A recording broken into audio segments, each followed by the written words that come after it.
الحمد لله، والصلاة والسلام على سيدنا رسول الله وعلى آله وصحبه ومن والاه واتبع هداه، وبعد.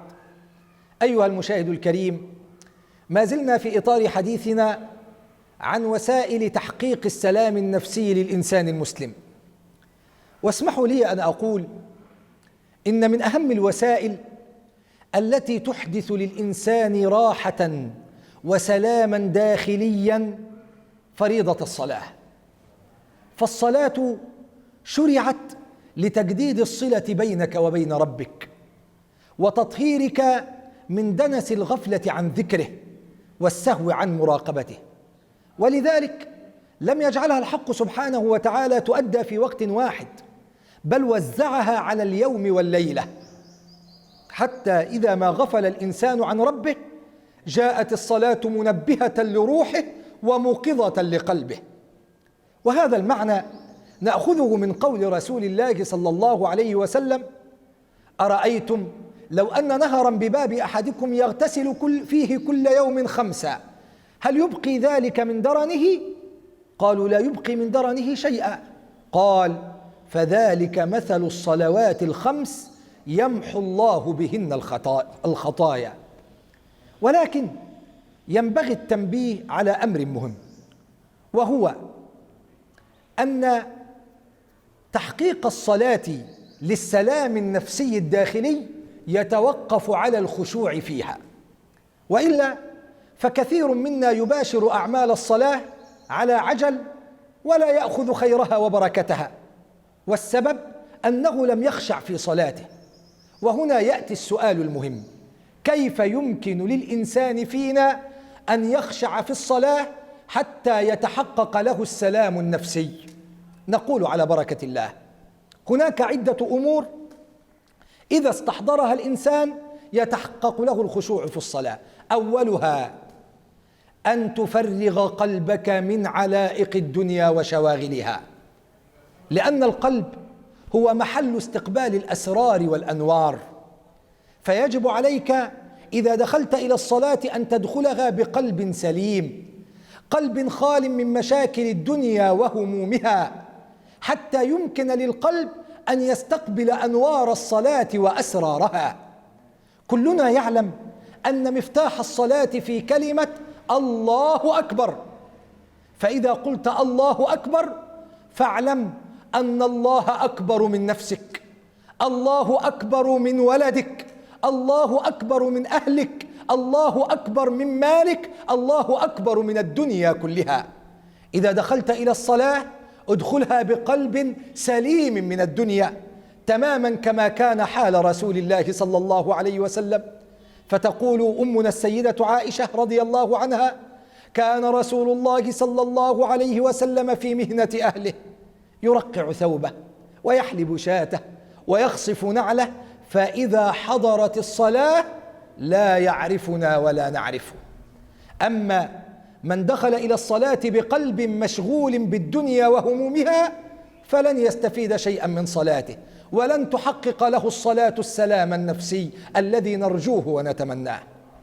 كذلك أخا الإسلام، من أهم الأمور التي تساعد على الخشوع في الصلاة أن يستحضر الإنسان عظمة الله، وأن يدخل إلى الصلاة وهو مستحضر جلال الله، وأن يعترف إليه بتقصيره وخطاياه، وأن يطلب منه عفوه ورضاه. ما أحوجنا إلى أن ندخل إلى الصلاة بهذا المعنى؟ ما أحوجنا إلى أن ندخل إلى الصلاة ولسان حالنا يقول: يا رب أمرتنا فتركنا، ونهيتنا فارتكبنا، ولا يسعنا إلا عفوك فاعف عنا، يا خير مأمول ويا أكرم مسؤول. والله لو نظرنا إلى حال سلفنا الصالح سنجد أن هذا كان شأنهم وهم في صلاتهم. كانوا إذا دخلوا إلى الصلاة يستحضرون عظمة الحق وجلاله، وينشغلون به عما سواه، حتى إنه يروى أن سيدنا عروة بن الزبير كان قد اعتلت إحدى قدميه، فأشار عليه الطبيب بقطع قدمه، فقال سيدنا عروة: إن كان ولا بد من قطعها فاقطعوها وأنا أصلي. قالوا: ولم يا إمام؟ قال: لأنني إذا كنت واقفا بين يدي الله أشغل عما سواه. كذلك من الأمور التي تساعد على الخشوع في الصلاة أن يتفكر الإنسان ويتدبر فيما يقوله ويفعله. كثير منا يباشر أعمال الصلاة دون أن يتفكر ويتدبر في الأقوال التي يرددها في الصلاة وفي أفعال الصلاة، وهذا من دون شك خطأ، لأنه بذلك يترك فسحة للشيطان ليأخذه إلى أماكن أخرى. وهنا نقول: يجب عليك أيها المسلم إذا دخلت إلى الصلاة أن تتفكر في كل كلمة تنطق بها، وأن تتدبر في كل حركة تفعلها. هذا كان حاله صلى الله عليه وسلم. فعن عوف بن مالك الأشجعي يقول: قمت ليلة مع رسول الله صلى الله عليه وسلم في الصلاة، يقول: فقرأ رسول الله سورة البقرة: لا يمر بآية رحمة إلا وقف وسأل، ولا يمر بآية عذاب إلا وقف وتعوذ. ويحضرني هنا أخ الإسلام موقف لسيدنا حاتم الأصم، ذلكم العابد الزاهد، يوم أن جاءه أحد الفقهاء يسأله فقال: أخبرني عن الصلاة. فقال له سيدنا حاتم: تسأل عن تأديتها أم عن معرفتها؟ فقال له: ابدأ بالحديث عن تأديتها. فقال الإمام حاتم الأصم: تقوم بالأمر، وتقف بالاحتساب، وتدخل بالسنة، وتكبر بالتعظيم، وتقرأ بالترتيل، وتركع بالخشوع، وتسجد بالخضوع، وتتشهد بالإخلاص، وتسلم بالرحمة. فانبهر الرجل، ثم قال: يا إمام، حدثني عن معرفتها. قال: إذا دخلت إلى الصلاة فاعلم أن الله مقبل عليك، فأقبل على من هو مقبل عليك.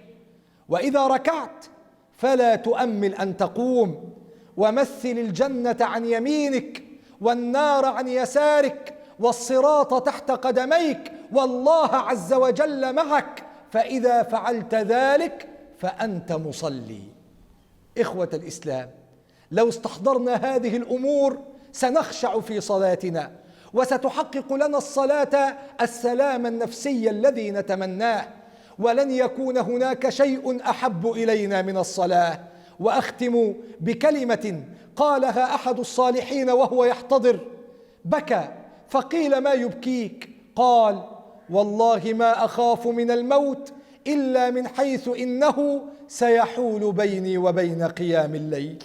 نسأل الله العلي القدير أن يجعلنا من الخاشعين في صلاتهم، إنه ولي ذلك والقادر عليه. وصلى الله على سيدنا محمد وعلى آله وصحبه وسلم.